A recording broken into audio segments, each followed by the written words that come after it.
UPSC के result को देखने के बाद में काफ़ी कैंडिडेट सवाल करते हैं कि सर हिंदी मीडियम में रिजल्ट काफ़ी कम रहता है, क्या हम हमारे मीडियम को बदलकर इंग्लिश में चेंज कर दें। ये सवाल काफ़ी कैंडिडेट के द्वारा पूछा जाता है और ये सवाल अपने आप में लाजमी भी हैं। सीधी सी बात है, अगर आप मीडियम को बदलना चाहते हैं तो आप बदल सकते हैं, आपको कोई भी रोकने वाला नहीं है। पर आपको इस बात को समझना होगा, अगर आप मीडियम को बदलना चाहते हैं तो आपको सबसे पहले इस बात को जानना होगा कि आपकी इंग्लिश में कमांड अच्छी है या नहीं है, क्योंकि आपको आगे मेंस लिखना है। अगर आप मेंस में अच्छी कमांड नहीं बना पाएंगे तो आपको बाद में दिक्कत होगी।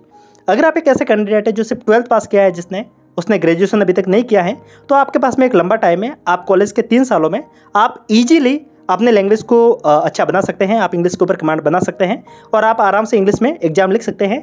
ऐसे बहुत सारे कैंडिडेट हुए भी हैं जिन्होंने अपनी स्कूलिंग हिंदी मीडियम में की एंड देन आफ्टर उन्होंने ग्रेजुएशन के दौरान अपने मीडियम को बदला और उन्होंने अपने एग्जाम को इंग्लिश में लिखा।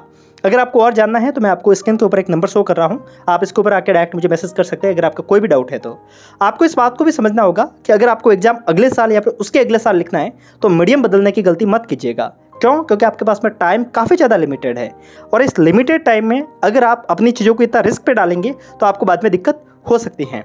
इन सब के साथ में इस बात को भी समझना जरूरी है कि यूपीएससी में जब हिंदी मीडियम का आप रिजल्ट देखते हैं तो आपको ये जानना होगा कि प्रॉब्लम मेंस में नहीं है, प्रॉब्लम प्रीलिम्स में है।